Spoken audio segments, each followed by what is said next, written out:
It is a Sunday night at 11:40, and you are sitting on the floor of your apartment with your back against the couch, because the couch itself feels like too much comfort for what you are about to do. You open the banking app. Checking.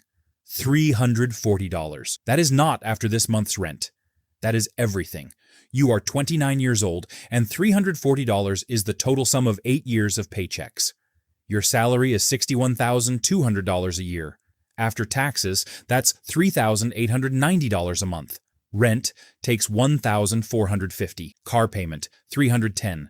Phone, internet, insurance combined, $265. Groceries, $380. And then there's a category on your statement labeled Other that averages $1,180 a month. And you genuinely cannot account for most of it. You have been breaking even, barely, for years, and calling it fine because nothing catastrophic has happened yet. The rule: you cannot fix a number you have not looked at directly, at full volume, with the lights on. Most people go their whole life avoiding this exact 10 minutes. You start small, almost embarrassingly small. You cancel 2 subscriptions, $31 back. You sell an old gaming console, $140. You start bringing lunch instead of buying it, roughly $160 a month. 6 weeks in, your savings account reads $1,020. Nobody knows this happened. There is no post, no announcement. You just sit there for a second looking at 4 digits that used to be 3. The rule: the first $1,000 is not a financial milestone. It's a psychological one. It's proof the direction of your life can actually change, not just get talked about. 4 months later, your transmission goes.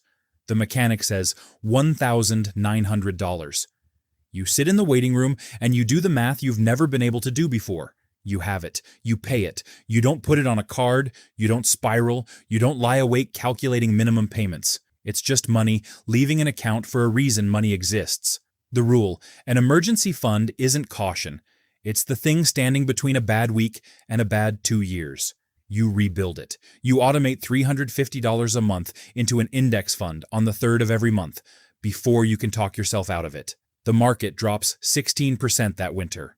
You watch a number you built shrink in real time, and for the first time, you don't touch it, you don't sell, you barely check it. By spring, it's back, plus more, because you kept buying the whole way down without fully believing you should. Somewhere in that stretch, something changes that has nothing to do with the account balance. You're at a hardware store buying a space heater. One is $34. One is $89 with a better thermostat and a 5-year warranty. Old you grabs the $34 one without blinking. This time, you stand there doing different math. Cost per winter, cost per year, 5 winters from now. You buy the $89 one. You didn't decide to start thinking that way. It just arrived. The rule: the real shift isn't the balance. It's when your decisions stop living in a 30-day frame and start living in a 5-year one. That change can't be forced. It just shows up once the habit is old enough to prove itself. At 32, the company announces layoffs on a Thursday. You go home and run the numbers you now run instinctively. Your savings covers 4 months at current spending. You're not one of the 11 people let go that Friday, but you watch 2 coworkers carry boxes to their cars, and something in you tightens permanently. You raise your emergency target from 3 months to 6 that weekend. You don't touch your investments to do it. The rule: a paycheck is not a financial plan. It's the thing that funds the plan, and it can disappear on a schedule that has nothing to do with your bills. Your friend leases a truck he can't quite afford, $640 a month for 66 months. You ride in it once. It's nice. Something in you quietly asks if all this discipline is even worth it. You don't argue with the feeling, you just notice it, the way you'd notice weather. Then you drive home in your 6-year-old Civic and sit in the driveway for a second, and the feeling that shows up isn't jealousy, it's clarity. You know exactly what you're doing and why, and he doesn't yet. The rule: wanting things isn't the problem. Wanting them on someone else's monthly payment is. At 35, your account crosses $47,000 on an ordinary Tuesday. You're in a meeting when your phone buzzes with the notification. You finish the meeting. You eat lunch at your desk like always. But something about this number is different from every number before it.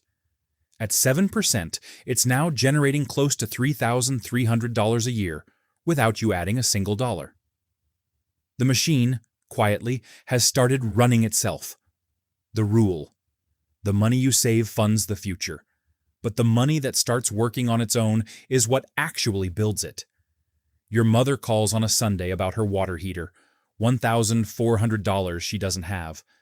5 years ago, helping her would have meant your own debt, your own quiet spiral.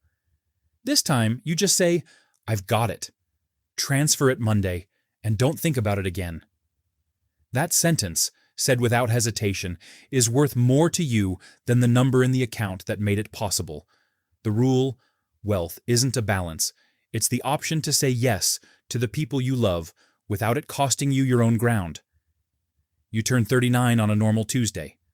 Before coffee, before your phone, you check the number the way you've checked it 1,000 times by now. $214,000, not retired, not free, but 10 years from a floor with your back against a couch, and $340 to your name. The median person your age has a fraction of that, not because you were smarter, but because on one Sunday night at 11:40, you looked directly at a number you'd spent years avoiding, and you didn't close the app again. If this made you want to open your own number tonight, subscribe, because next week we're breaking down exactly how to build that first emergency fund from zero. Tell me in the comments, what's the number you've been avoiding looking at?